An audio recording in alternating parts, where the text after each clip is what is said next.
What's up, everybody? Ty Bartellum with another edition of Coach's Corner. This time we head to our friends over in Bomber Country, home of the Windham Bombers. Tom Vankirk, head coach of their softball team, joining me today. Coach, how are we doing, man? Good. I'm excited. I can't believe that the weather turned quick enough for us to get some games in. I mean, goodness. I mean, for this early in March to get this kind of weather too. I don't know why we got so lucky for a week as well too. Yeah. But you talk about what you're able to see with the girls now and the practices, the games you're able to get into. What are some things that are sticking out for you right now? Well, we're really young. We've only got one returning senior, and let's see. I want to make sure I don't forget anybody. We got like 5 juniors. They're gonna, or no, I'm sorry, 3 juniors that are gonna play big roles in what we're doing too.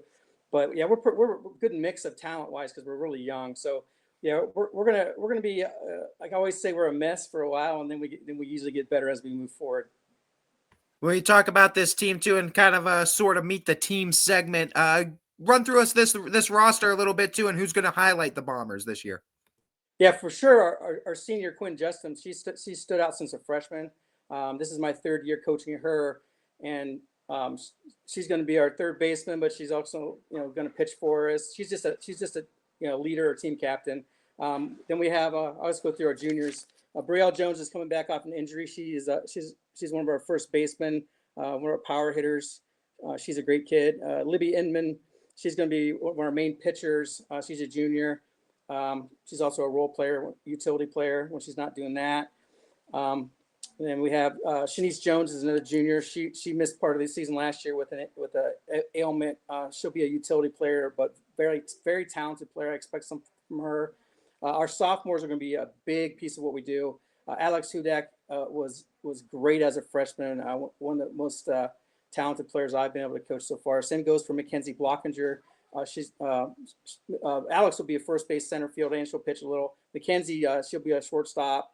She's also a player we can play anywhere from catcher to pitcher to whatever. Then Skylar Bailey is another sophomore who split time last year, but she's starting to separate herself a little bit. I think we'll see how these games go. Lena Tucker is another sophomore who's going to get some time. And then we have freshmen. We have 3 freshmen that are going to be key to us. Two that are going to start. McKenna Jones, which is Brielle's sister. She's a freshman, and she's going to be our catcher. She's another kid that's super talented. It's going to only get better. Kiera Sanders, she's going to play middle infield for us. Kiera is another one super talented, just a natural footwork as an infielder. And then Lily Garrett, who's coming off of a knee injury, she's working her way back now. She's going to get a ton of pitching time when she gets back. So yeah, I'm very excited about that. Plus the fact that we have a JV team. I don't know. Like I said, I tried to find out when the last time Windham, small as we are, has had a JV team. So it's a huge testament. Like to me as a coach, I am prouder about that than I am about wins and losses. This was one of the goals when I started here 2 years ago because I grew up in Windham, and I wanted to bring something back to the town for softball. And this is like huge for us. I think having that extra group. That was actually going to be my next question too. I mean, with you being a graduate, what was it like for you to kind of come back home and get this opportunity? I know it wasn't your first rodeo coaching softball too, but what was it like to be able to coach home school? Yeah, I'm a Bomber. I graduated in 1987, and I've coached softball for I don't know close to 20 years, probably between rec ball, travel ball, or high school the last 5 or 6 years. And when this opened up at a time when I wasn't sure if I wanted to continue coaching or not, I'm like, you know what, to be a Bomber and maybe try to build the program for the future. Yeah, I'm excited we're in black and gold again. When you talk about that too, the JV team, like you mentioned, how exciting is it for you to be able to get those kind of numbers and drive that excitement for the sport in the community that is small but mighty and known for churning out some pretty solid athletes? Yeah, and it's really about love of the game, because these kids, especially a small school, they can do anything that's available because there's no competition really because there's only so many kids. So for them to want to come here in lieu of something else and spend the time with us and just the fun we're having in practices, all the different levels of talent we have, and just to see the girls come together as a team and pick each other up, and that energy is what builds programs. I mean, coaches may set the tone of the culture to a point, but you have to have assistant coaches and parents and the community and the players all have to buy into it. We talk about it all the time. It's not my team, it's their team, it's our team. And that's what, when I see these numbers, that's what I see. So when you talk about being able to kind of set the foundation like you have been the last couple years too, I'm sure you can actually start working on building the house, I guess, so to speak, for this program. What is your vision for this program the next few years, and what are some of your goals to take it? Yeah, that's a good point. There's programs are all over the place. I'm sure if you followed any sports, no matter what sport it is, they're really all over the place, depending on the type of things going on. It's not a knock against certain people, whatever. It's just the way it is.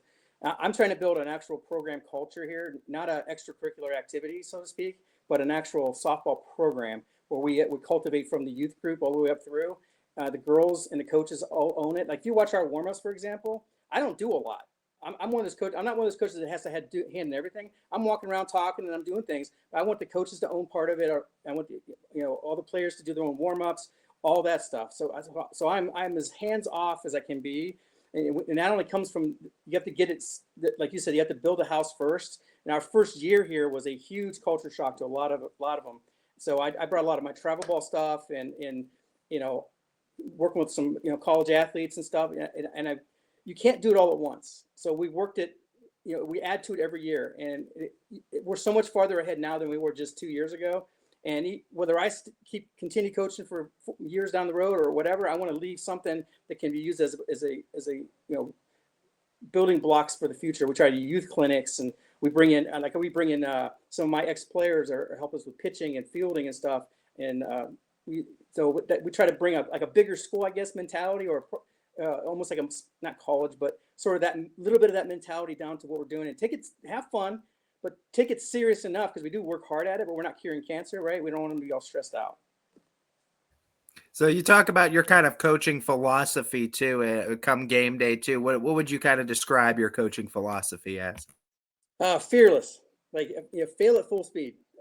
Tell the girls, like, we're gonna break it down. We're gonna make our mistakes in practice at full speed. Everything we do in practice is hardcore full speed. Everything we can do, and then we get in games. I try not to coach a whole lot. I just say, hey, go out and play. Don't overthink it. Don't worry about where your foot is or where your arm is or where your bat's being held. Whatever. Play softball. And we'll tweak things if we see something, but I want them to just go out and play and make a mistake. It's fine. One of our mottos is humble enough to fail, which means don't be afraid if you trip and fall or you make a bad throw or you look silly doing a drill. You got to be humble enough to take that as part of the process. And so fearless is basically just lay it out there and go.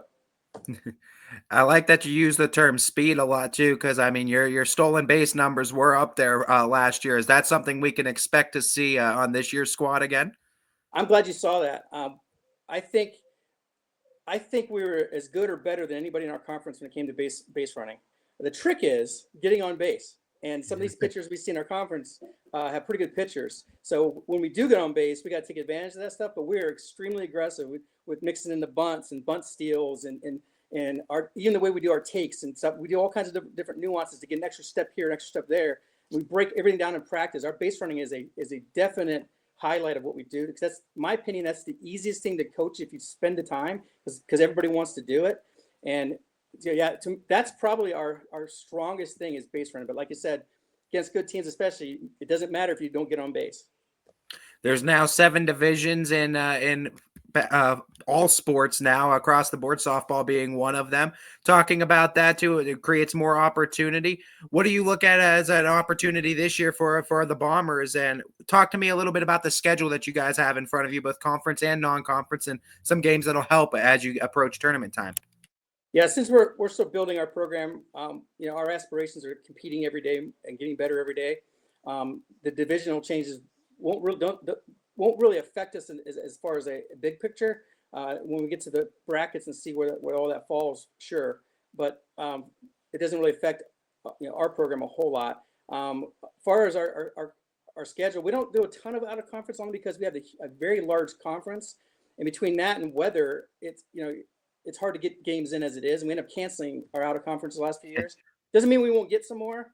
It's like we have Jackson Milton this year. We have Waterloo, LCC, and some of those teams that have reached out to us, and we took a couple of those on. One of the biggest ones for me and for us locally is we got Garrettsville back on the schedule. Me and Coach Farhab have known each other for a few years. I coached with her, and so we kind of talked. She's kind enough to move her schedule around. The 22nd, which is opening day, we have a varsity and a JV doubleheader in Garrettsville. And old school, back when I was in school, it was, Bombers versus G-men was the number one thing. And that hasn't been the case since they kind of grew bigger and we got smaller. And now that we're competitive enough that makes sense to play, before it really didn't make a whole lot of sense for them to play us, to be honest. I think we're competitive enough now that we can actually have some fun and both teams will get something out of it. And it's nice to get the rivalry. And we just added a end of the year game too for Strikeout for Cancer. So I thought that was fitting too, that the Bombers G-men game was one of those as well. That's exciting as well to be able to get that kind of rivalry and that kind of old school tradition game back on the schedule. You talk about growth, and I mean any kind of coach, any sport, you're always wanting to see growth. What's the growth you want to see from now until March 22nd? What's the growth you want to see from now until end of regular season from this team? Communication. Since we have a lot of young ones coming up and are new to the program, they're still kind of quiet.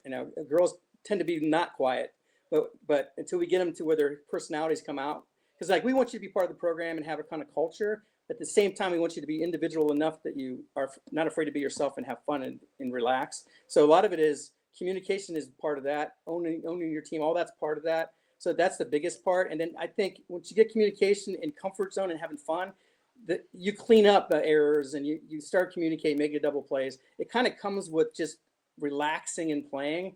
And in practice, we're tough on them and we keep things moving fast and we work on specific things. Like I told you before, we get in games, we just want to be relaxed. So the more relaxed we are in the experience of that process as it moves forward, I'm hoping towards playoff time, we button things up and we're competitive enough that we can, we could surprise some teams towards the end.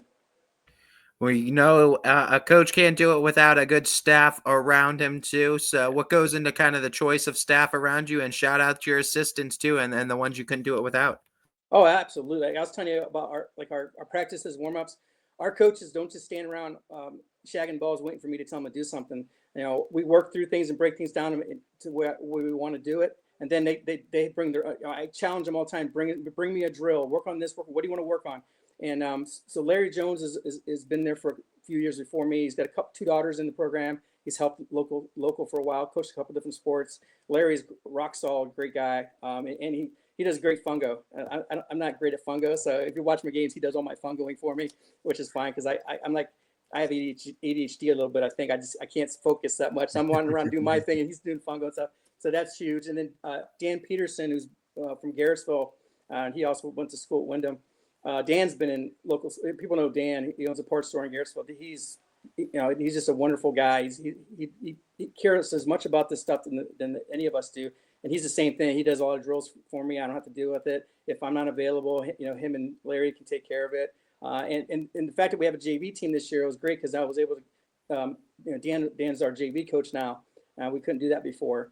So yeah, that staff is huge. And then my wife Becky does a lot of our scorekeeping when she's available, and we put it in a game changer after every game. We take our paper book and then we walk through the entire game again in game changers. And so, having that and all the parents to help, you can't do this by yourself. Final question for you, Coach, and it's going to be a simple one. Why softball? What keeps you coming back to this head coaching role for the sport each and every year? Hey, that's a great one. I love that. So I started doing like a lot of people as a dad, and they needed someone to coach. I didn't know anything about softball.